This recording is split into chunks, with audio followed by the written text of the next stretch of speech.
10월 16일 월요일입니다. 굿모닝 브리핑 시작합니다. 오늘은 의대 정원 확대 내용을 다룬 기사들 먼저 만나보겠습니다. 지금 보고 있는 중앙일보 일면에는 고령화 시계의 압박으로 의대 정원 전격 수술에 들어갔다라는 제목이 써 있습니다. 현재 우리나라의 인구 1000명당 의사 수는 2.5명으로 OECD 평균의 3분의 2에 불과합니다. 전체 의사 수도 이렇게 적지만 매년 새로 배출되는 의사 수 역시도 OECD 최하위권이었는데 2021년 기준으로 39개 나라 중에 38위였습니다. 그러다 보니 더 이상 미뤄서는 안 된다는 공감대가 형성된 걸로 보이는데요. 현재 350명에서 500명, 또 1000명 이상 확대하는 방안 등이 검토되고 있는 것으로 전해집니다. 구체적으로는 이번 주에 발표될 전망입니다. 의료계에서는 늘어난 인력들이 또다시 피부과와 성형외과로 빠져서는 안 된다면서 정원 확대와 함께 진료 과목별 수가 불균형을 해소해야 한다는 목소리가 커집니다. 그리고 늘어난 정원을 지방 국립대에 배정하고 지역 의사제 도입 등을 통해서 의료 불균형을 해소해야 한다는 의견도 있습니다. 또 늘어나는 인원 중에서 의사 과학자를 양성하는 것도 포함해야 한다는 주장 함께 나오고 있습니다. 한편 다음 동아일보를 보면요. 이렇게 의대 정원을 늘리면 N수생이 폭증할 우려가 있다라는 제목으로 교육 현장의 반응까지 전하고 있었습니다.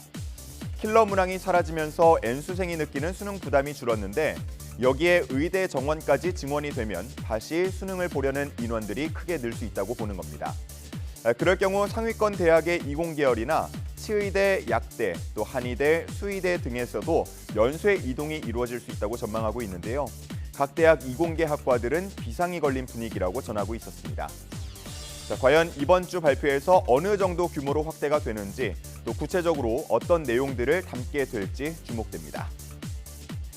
다음은 한국일보 일면에 실린 태아 산재법에 대한 기사 함께 보겠습니다. 임신 중인 근로자가 위험한 환경에 노출이 돼서 자녀가 선천성 질병을 가지고 태어날 경우 산재보험으로 보호받을 수 있는 태아산재법, 지난 2021년 12월 국회를 통과한 바 있습니다. 하지만 법안이 마련된 이후 근로복지공단이 태아산재를 인정한 경우는 단 한 건도 없었다고 하는데요. 그러다 보니 태아산재법이 희망고문법이 되고 있다고 전하고 있습니다. 기사에서는 먼저 질병과 업무의 관련성을 확인하는 역학조사가 오래 걸리면서 산재 인정 절차가 길어진다는 점을 지적하고 있었습니다. 그리고 끝내 산재가 인정될지도 장담할 수 없다고 했는데 고용노동부가 지난해 태아산재법 시행령을 만들면서 태아에게 영향을 주는 유해 인자를 17개까지만 한정했기 때문입니다. 태아에게 위험하다고 알려진 화학물질들은 1,480여 개에 이르는데 이 중에 단 1% 수준만 인정한다고 하는 겁니다. 전문가들은 피해 가족의 고통을 줄이기 위해서 선보장 제도를 도입하자고 주장하고 있는데요. 시간은 피해자 편이 아니기 때문에 의사의 판단으로 치료비를 먼저 지급하고 그 이후에 산재 여부를 확정하자는 겁니다. 한편 태아 산재 인정 범위를 아버지까지 확대해야 한다는 주장도 나오는데요. 유해한 화학 물질에 노출될 경우 정자 단계에도 영향을 미칠 수 있기 때문에 아버지 요인을 포함하는 게 타당하다고 보는 겁니다. 다음은 공시가격 개선을 다룬 동아일보 기사 보겠습니다. 공시가격은 재산세나 종합부동산세뿐 아니라 기초연금, 또 건강보험료 등 67개 행정제도의 기초자료로 쓰입니다. 그러다 보니까 상당히 민감할 수밖에 없는데 그럼에도 기준이 공개되지 않으면서 제도에 대한 신뢰도가 떨어지고 검증이 미흡하다는 지적까지 이어졌습니다. 이런 부분들을 개선하고자 국토교통부가 회의를 열고 개선안을 심의 의결했는데요. 대표적인 개편 방안이 그래픽으로 현재 포현이 되어 있습니다. 위쪽에 보이는 게 현재, 그리고 아래쪽이 개편안인데요.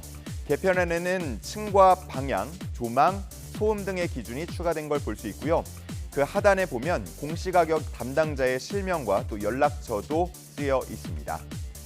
층이나 향, 또 조망 등에 따라서 시세가 크게 차이가 나더라도 공시가격이 같게 매겨져서 보유세를 똑같이 내는 등의 지적을 반영한 개선이라고 볼 수가 있겠는데 그리고 지금은 한국부동산원이 공시가격을 조사 산정하고 검증까지 함께하기 때문에 셀프 검증이다라는 지적도 나옵니다.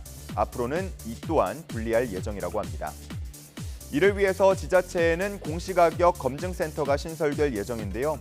전문가들은 센터가 제 역할을 하기 위해서는 감정평가사 등 전문 인력을 늘리고 담당 공무원들도 교육을 받는 등 전문성을 높여야 한다고 강조하고 있습니다.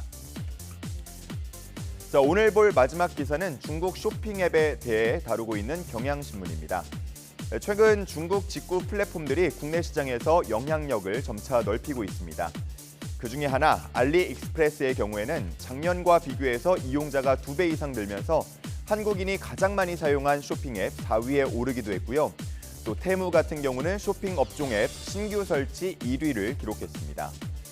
이러한 플랫폼들을 통한 직구 금액도 올해 상반기 동안만 1조 4천억 원을 기록해서 지난해 한 해 동안 기록한 규모와 비슷한데요.